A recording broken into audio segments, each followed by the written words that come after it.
Welcome to our channel. Today we how to deploy a remote tech support service with TeamViewer. Quick tutorial step by step. Start by visiting the TeamViewer website and create an account if you don't already have one.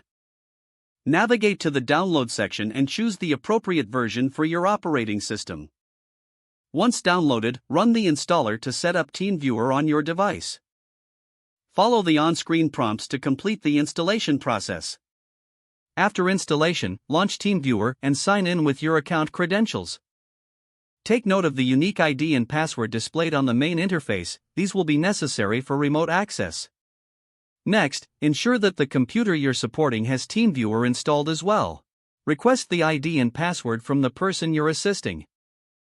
On your TeamViewer interface, enter the ID provided and click on Connect. When prompted, enter the password to establish the remote connection. Once connected, you will have full access to the remote computer's desktop.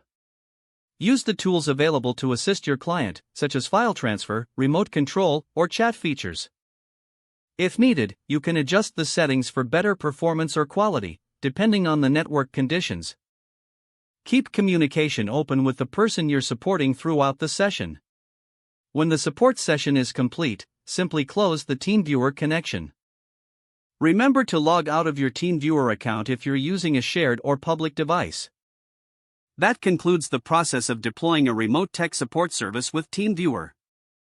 If the page does not load, refresh the browser or try again in a private or incognito window.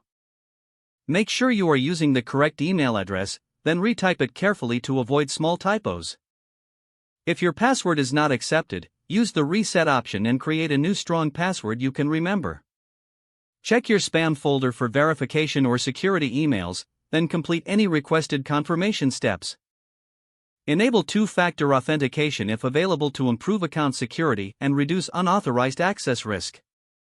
After signing in, review your profile details so your contact information and settings are accurate and current. If you see an error message, note it down and try again after restarting your device and internet connection. Log out when you finish, especially on shared devices, to keep your account and payment information secure. If the page does not load, refresh the browser or try again in a private or incognito window. Make sure you are using the correct email address, then retype it carefully to avoid small typos. If your password is not accepted, use the reset option and create a new strong password you can remember. Check your spam folder for verification or security emails, then complete any requested confirmation steps. Don't forget to like this video and subscribe to our channel for more step-by-step tech guides.